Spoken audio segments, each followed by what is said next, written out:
नमस्कार बंधुरा रुमिस test and travels ए सकलके स्वागत।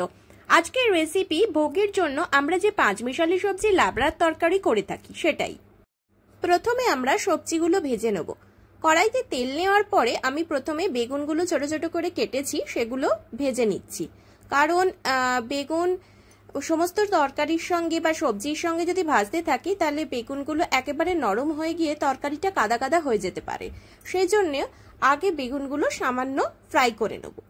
बेगुनगुलो भाजार परे आमी मूलोगुलो पातला पातला करे केटेछि, मूलोगुलो भेजे निচ্ছি। पुजो स्पेशल रेसिपिटा एटा आमार थार्ड रेसिपि। फार्स्ट रेसिपि आमी देखिएछि गोविंदभोग चालेर खिचुड़ी भोग, तार साथे तार सेकेंड रेसिपिते आमी देखिएछि बाँधाकपिर घंट, और आजके देखाচ্ছি पाँचमिशाली सब्जी लाबड़ार तरकारी। मूलोगुलो भेजे नेওয়ার परे आमी शिम निये निয়েছি, शिमगुलो भेजे निচ্ছি। যদি আপনারা শিম বাজারে না পেয়ে থাকেন, কোনো কোনো সময় যদি শিম বাজারে না পেয়ে থাকেন তাহলে শিমের পরিবর্তে বরবটিও ব্যবহার করে থাকতে পারেন।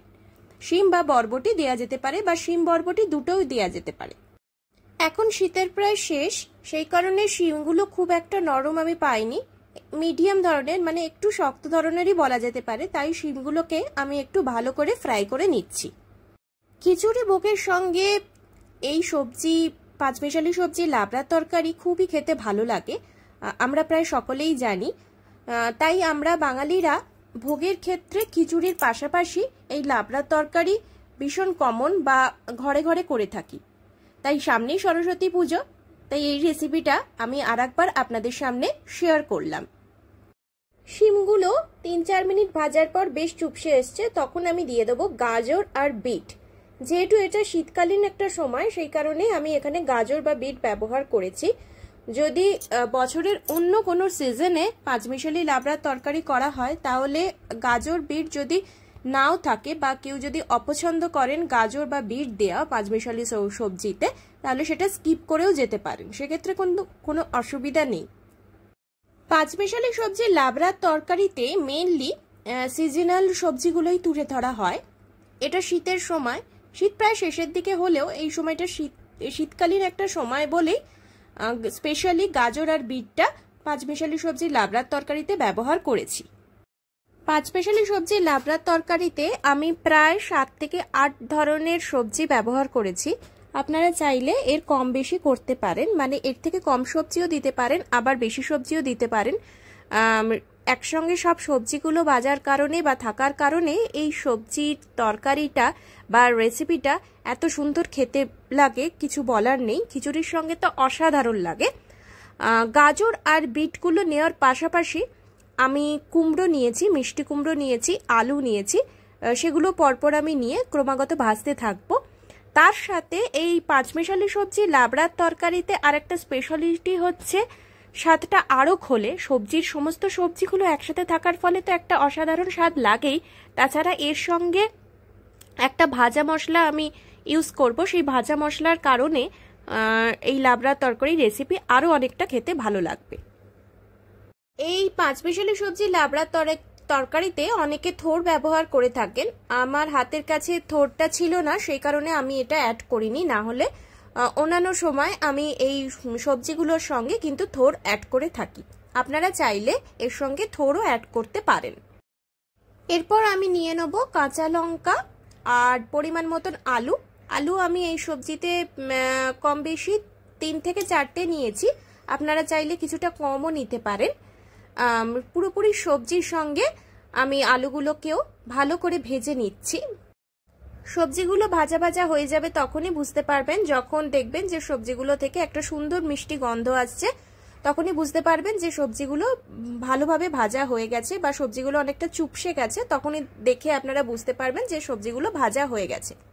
বিভিন্ন ধরনের সবজি থাকার ফলে এই লাবড়ার তরকারিটা দেখতে অসাধারণ লাগে। সবজিগুলো ভেজে তুলে রাখার পরে কড়াইতে তেল নিয়ে শুকনো লঙ্কা, 5 ফোড়ন, তেজপাতা নিয়ে নিয়েছি ফোড়নের জন্য। ফোড়নের মিষ্টি গন্ধ উঠলে তারপর আমরা অন্য পাত্রে তুলে রাখা ভাজা সবজিগুলো এর মধ্যে দিয়ে দেবো, দিয়ে আরও খানিকটা সময় ধরে আমরা ভাজতে থাকবো। 3 থেকে 3.5 মিনিট ভাজা ভাজা হওয়ার পরে আমরা সবজিগুলোর মধ্যে হলুদ দিয়ে দেবো, পরিমাণ মতন হলুদ দেব। হলুদ দেওয়ার পরে সামান্য একটু আদাকে ক্রাশ করে এর মধ্যে আদা দিয়ে দেবো, আর দেবো স্বাদ মতো নুন। আদাটা দেওয়া এই কারণেই, নিরামিষ যে কোনো তরকারি বিশেষ করে ভোগের রেসিপিতে আদা কিন্তু মাস্ট, আদা দিলে স্বাদটা আরও সুন্দর লাগে। আর আপনারা পরিমাণ মতন কাঁচা লঙ্কা দেবেন। আমি একটু ঝাল ঝাল তরকারি পছন্দ করে থাকি বলে আমি 3 থেকে 4টে কাঁচা লঙ্কা দিয়ে দিয়েছি। সবজিগুলো বেশিক্ষণ ধরে ভাজার কারণ এটাই যে জল দেওয়ার আগেই সবজিগুলো প্রায় 70 থেকে 80% মতন সেদ্ধ হয়ে যাবে, তারপর বাকিটা সময় অল্প জল দিলেই সেগুলো সেদ্ধ হয়ে যাবে। এরপরে ভাজা মশলার জন্য আমরা শুকনো কড়াইতে জিরে, ধনে আর মৌরি একটু ফ্রাই করে নেব, তারপর সেগুলো মিক্সিতে গুঁড়ো করে নিয়ে ভাজা মশলা হিসাবে ব্যবহার করব। গোটা রেসিপিতে আমি সমস্ত সবজিগুলো নেয়ার পরে প্রায় 10 মিনিট মতন বা তারও একটু বেশি সময় হতে পারে, সেই সময় ধরে আমি ভেজেছি। এরপরে ফাইনাল টাচ মানে একেবারে শেষের পর্যায়ে চলে এসেছি। সবজিগুলো প্রায় খুবই ছোট হয়ে গেছে, ভাজতে ভাজতে অনেকটাই সেদ্ধ হয়ে গেছে। এরপরে আমি পরিমাণ মতন জল দিয়ে দেবো, সবজিগুলো ডোবার মতন জল, খুব বেশি জল দেব না, তাহলে তরকারিটা কাদা কাদা মতন হয়ে যাবে। দিয়ে আমি কড়াইতে ঢাকা দিয়ে দেবো। ঢাকা দেওয়ার পর এগুলো ফুটতে সময় দেবো প্রায় 5 থেকে 7 মিনিট মতন। ঢাকা খোলার পরে দেখতে পাচ্ছি সবজিগুলো একেবারেই সেদ্ধ হয়ে গেছে। এরপরেই আমি ভাজা মশলা, যে ভাজা মশলাটা আমি করে রেখেছিলাম, জিরে, ধনে, মৌরি শুকনো কড়াইতে নেড়ে সেগুলো মিক্সিতে গুঁড়ো করে নিয়েছি, সেই ভাজা মশলাগুলো দিয়ে দেবো। আর ঘি অবশ্যই আমি ব্যবহার করি, কারণ ঘি দিলে ভোগের রেসিপিতে একটা সুন্দর স্মেল আসে আর খেতেও অসাধারণ লাগে। ভাজা মশলাগুলো দেওয়ার পরে আমি এই ধরুন 2 থেকে 2.5 চামচ মতন ঘি ব্যবহার করেছি।